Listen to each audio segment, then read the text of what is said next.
হচ্ছে। সে যদি অন্যায় করে থাকে, সোর্স অন্যায় হতেও পারে, আমরা মেনে নিলাম, কিন্তু অন্যায়ের বিচারের আইন এদেশে আছে কিনা? যারা তাকে হত্যা করেছে তাদের আইন হাতে তোলার অধিকার দিচ্ছে কি কেউ? তাদের কি ক্ষমতা আছে? তাদেরকে যখন আক্রান্ত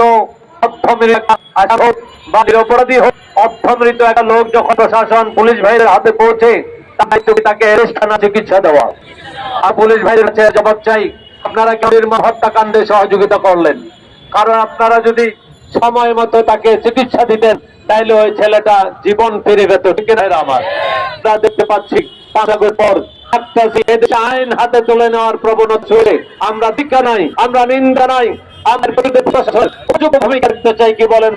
কারণ আইন তার নিজের হাতে নেওয়ার অধিকার নেই। আমরা এই দেশে মানুষ শান্তিপূর্ণভাবে অধিকার, মানুষের জীবন রক্ষার অধিকার, মানুষের কি বলে সম্মান অধিকার ফিরে পেতে দেশ যে সকল সম্মানজনক ভাবে বাঁচা রয়েছে, তার জান ও মালের নিরাপত্তা রয়েছে।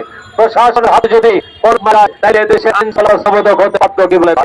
আমরা পুলিশ প্রশাসনেরও জবাবদিহিতা চাই যে আপনারা কেন চিকিৎসা করালেন না? আমার পুলিশ শাসন বলুন, সরকারি প্রশাসন বলুন, পাবলিক বলুন, আমরা কেউ কে আইনের ঊর্ধ্বে না? সকলকে মেনে নেবে। আমরা সকলকে আহ্বান জানাই, আহ্বান জানাই, কেউ আইন হাতে নেওয়ার সাহস হয় না। এদেশে আইন আছে, আদালত আছে, আর ব্যবস্থা আছে। কেউ অপরাধ করলে আইনের বিচার হবে, বিচার হবে, সাপেক্ষে বিচার হবে। আইন হাতে তুলে নেওয়ার কারো কোনো অধিকার নেই। আমরা সুস্থ চাই, আল্লাহ ফারুকী হত্যার বিচার চাই।